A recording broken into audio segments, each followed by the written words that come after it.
আরফিন ভাই, আপনার কাছে কিছু জানতে চাওয়ার ইচ্ছা। ইচ্ছা, জি যেমন মনে বলেন। করেন যে হ্যাঁ, আল্লাহর সৃষ্টি মানুষ হিসেবে আমরা মুসলমান হিসেবে জেনেছি, কোরআন হাদিসের আলোকে আল্লাহকে বিশ্বাস করি, কোরআনকে বিশ্বাস করি। সেই আলোকে আমরা জানি যে মৃত্যুর পরে একটা সময় হুম।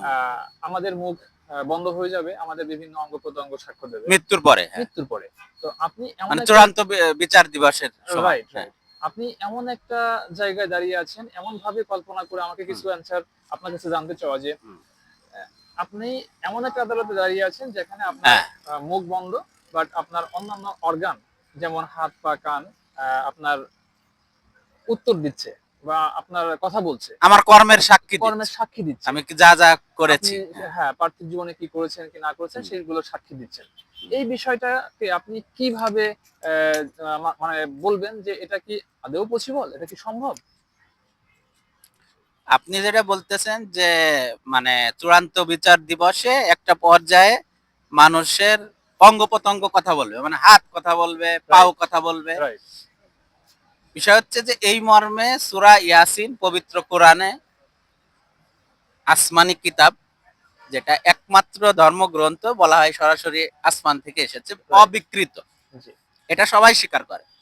তো সেখানে আমরা একটা আয়াত দেখতে পাই, ৩৬ নং সূরা, সূরা ইয়াসিনের ৬৫ নং আয়াত, যেখানে বিষয়টা এইভাবে আসছে যে আল্লাহ বলছেন যে সেই দিন তাদের মুখে মোহর মেরে দেওয়া হবে, মুখে কোনো কথা বলতে দেওয়া হবে না, কিন্তু তাদের হস্ত মানে হাত এবং তাদের পাও কৃতকর্মের সাক্ষী দেবে, তাহারা কথা বলিবে।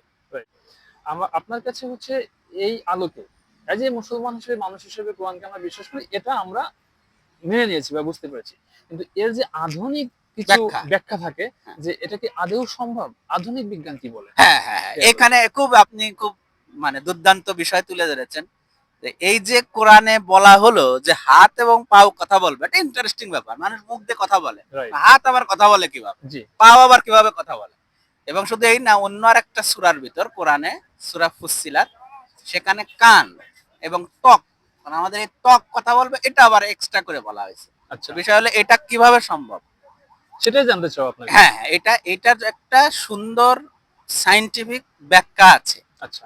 এবং যেটা মানে এত অথেন্টিক ব্যাখ্যা, মানে এত রিলেভেন্ট কোরআনের আয়াতের সাথে, একটু থিঙ্ক করলে বের হয়ে আসে। যেমন বিজ্ঞান বলছে, আধুনিক বিজ্ঞান বলছে আমাদের শরীর অসংখ্য কোষ নিয়ে গঠিত। সত্য। অসংখ্য কোষ। কোষ কোথায় থাকে? আমাদের প্রত্যেকটা কোষের সমন্বয়ে একটা মানুষ। বডির তৈরি, হ্যাঁ। হ্যাঁ, আমাদের হাত পা পুরো কোষের সমন্বয়ে আমাদের। এই কোষের ভিতরে একটা অণু আছে যেটার নাম ডিএনএ। যেটা আমরা সচরাচর নাম শুনে আমরা থাকি। নাম শুনি যে ডিএনএ রাইট, পরীক্ষা করো, ডিএনএ রাইট, পরীক্ষা রাইট। করো। এই ডিএনএটা আসলে কি? বিজ্ঞান বলে ডিএনএ হলো একটা মানুষের জীবনের তথ্যের ভান্ডার। আচ্ছা।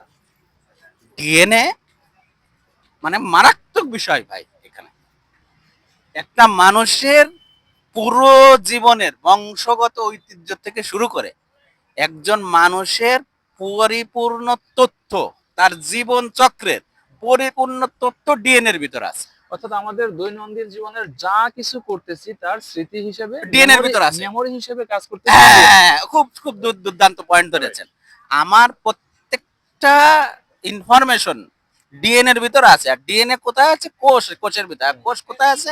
আমার এই আমাদের বডি। পুরাটাই তো কোষ দিয়ে তৈরি। পুরোটাই বডি আমাদের দিয়ে পা তৈরি। থেকে মাথা হ্যাঁ, পর্যন্ত যা কিছু আছে পুরোটাই অসংখ্য কোষের সমন্বয়ে কোষের তৈরি। সমন্বয়ে এবং গঠিত। সেই কোষের মধ্যেই থাকে ডিএনএ, যেটা ডিএনএ। আপনি বলতে এখন চাচ্ছেন। আপনি বলেন, এখন আপনি আমাকে বলেন যে আমার এই পুরো বডি ইনফরমেশনের, আমার এই পুরো বডিটাই ইনফরমেশনের পরিপূর্ণ। অর্থাৎ ডিএনএ তথ্যের ভান্ডার। এখন আমার এই হাত পায়ের ভিতরে যে পুরো জিন্দেগির তথ্য আছে, এটা তো একসময় মেডিকেল সায়েন্স জানতো না, এখন জানে, আধুনিক বিজ্ঞান জানে। এখন আপনার ওই প্রশ্নে আসি যে হাত পাও কিভাবে কথা বলবে। রাইট। ওই ওই জায়গাটা আমার বলা যে আমার পুরো শরীরই তথ্যের ভান্ডার। তো যেখানে তথ্য আছে সেইখান থেকে তথ্য বের হয়ে আসার জন্য যে সুপ্রিম অথরিটি আছে, যে আমার দেহটাকে সৃষ্টি করেছে, তো তো সিম্পল ওনার অর্ডারই তো যথেষ্ট এখানে, মানে সেট আপ তো উনি আমাকে দিয়েই রাখছে। দিয়ে রাখছে। মানে এটা অনেকটা এরকম, একটা কম্পিউটারে হার্ড ডিস্ক আছে, সফটওয়্যার আছে, এখন আপনি এসে কি করলেন, কম্পিউটারটা অন করলেন, হয়ে গেল। তো সৃষ্টিকর্তা আমার সেটআপটা দিয়ে দিছে, আমার পুরো আমার হাত পায়ের প্রতিনিয়ত ভিতর তথ্য। রেকর্ডিংটা হচ্ছে, প্রতিনিয়ত আমাদের রেকর্ডিংটা Yes, হচ্ছে। এখন শুধুমাত্র প্লে বাটনটা আল্লাহ পাক অন করবেন, শুরু হয়ে যাবে, শুরু হয়ে যাবে। বিষয়টা এরকম। আমি যেহেতু আমার পুরো সেটআপ, আমার পুরো তথ্য আমার হাত পায়ের ভিতরে।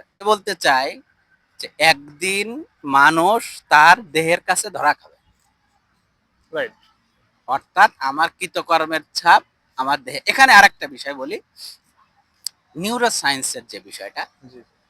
নিউরো সায়েন্স আমাদের বলতেছে মস্তিষ্ক নিয়ে যারা কাজ করে। এখানে আমার যে ছোট্ট একটা প্রশ্ন জি আপনাকে জি থামাই দিচ্ছি, জি সেটা জি হচ্ছে যে মানুষ হিসেবে আমাদের জ্ঞানটা কিছুটা আমরা এরকমই জানতাম যে আমাদের ব্রেনে বা আমাদের মস্তিষ্কে জিনিসগুলো সেট আপ থাকে, বা আমাদের মনে রাখার জন্য মস্তিষ্ক একটা মেমোরি হিসেবে কাজ করে। জি কিন্তু আজকে আপনি যেটা বলতে চাচ্ছেন যে না, শুধু মস্তিষ্কই না, আমাদের যে দেহের মধ্যে যে কোষের মধ্যে যে ডিএনএ আছে, ইয়েস সেটাও ইয়েস অ্যাজ মস্তিষ্ক হিসেবেই কাজ কাজ করে। করে। এটা এটা আমি বলছি না, জি জি। এইটা হচ্ছে আমি হচ্ছে বিজ্ঞান থেকে তথ্য নিয়ে বলছি যে একটা কোষের ভিতরে ডিএনএ তে যে মানুষের ইনফরমেশনটা থাকে, এই ইনফরমেশনটা আমার বডিতে, অর্থাৎ ওই কোষ আমার শরীরে ছাপ রেখে যায়, মানে আমার শরীরকে প্রভাবিত করে। রাইট। মানে নিউরো সায়েন্সে আমরা জানি যে ব্রেন দিয়ে মানুষ সবকিছু স্মৃতি ব্রেনে থাকে, কিন্তু নিউরো সায়েন্স বলছে যে স্মৃতি শুধু ব্রেনে থাকে না, ওই যে কোষের ভিতরে আপনার তথ্য সংগ্রহ আছে, রেকর্ড, অর্থাৎ আমার বডি হচ্ছে সাইলেন্ট রেকর্ডার। রাইট। আমার পুরো বডি আমার কাজের রেকর্ডার, সে ওই ডিএনএ থেকে আসতেছে জি। কিন্তু সব। তো ওই যে আমার বডি যে স্মৃতি রেকর্ড করছে, এইটা ছাপ আমার পুরো শরীরে থেকে যায়। এটার উদাহরণ কেমন, যখন ট্রমায় যারা পড়ে, ট্রমা মানে বিশাল একটা আঘাত তার জীবনে, দেখবেন এই সমস্ত ব্যক্তিরা যে কোনো একটা শব্দ শুনলে তারা ভয় পায়, যে কোনো একটা মানে খারাপ কিছু, স্বাভাবিক একটা যে কোনো শব্দ বা একটা কিছু, এরা এরা ভয় পায় কেন? আমাদের কাছে এটা স্বাভাবিক, বাট হ্যাঁ, ওই ধরনের রোগীদের কাছে, ওই ধরনের ব্যক্তিদের অস্বাভাবিক। কাছে এটা এবং অস্বাভাবিক। তাদের বুক ধড়পড় ধড়পড় করে, মানে শুধু ব্রেন না, দেখেন অঙ্গ প্রত্যঙ্গ সাথে সাথে সাড়া দিচ্ছে, হুম। মানে তার বুকে এখানে মানে পালস বেড়ে যাচ্ছে অটোমেটিক। অর্থাৎ ওই যে যে পবিত্র কোরআনে বলা হয়েছে যে তোমাদের হাত তোমাদের সাক্ষ্য দেবে, তোমাদের পাও তোমাদের সাক্ষ্য দেবে, সূরা ইয়াসিনের 65 নং আয়াতে, ওইটা এই জন্যই বলা হয়েছে যে আমার পুরো বডি চেতন, মানে চেতনা আমার শুধু ব্রেনে না, আমার বডির কোষে কোষে আমার চেতনা আছে, ডিএনএ সেটআপ করা আছে, যেটা আমাদের রেকর্ডার হিসেবে কাজ রেকর্ডার হিসেবে করতেছে। কাজ এই করছে, রেকর্ডারটা একসময় আমাদের সমস্ত রেকর্ড উপস্থাপন করবে। উপস্থাপন করবে। অর্থাৎ এই দৃষ্টিকোণ থেকে আমি বলতেই পারি আমাদের হাত পাও কথা বলবে, এর যথেষ্ট বিজ্ঞান ভিত্তিক ব্যাখ্যা রয়েছে, যেটা আমরা আমাদের সামনে একদম স্পষ্ট। যেটা আজকে আপনার মাধ্যমে আমরা জানতে পারলাম, হয়তো আমাদের দর্শকরাও জানতে পারলো। আপনাকে অসংখ্য ধন্যবাদ। আসসালামু আলাইকুম ওয়া রাহমাতুল্লাহ।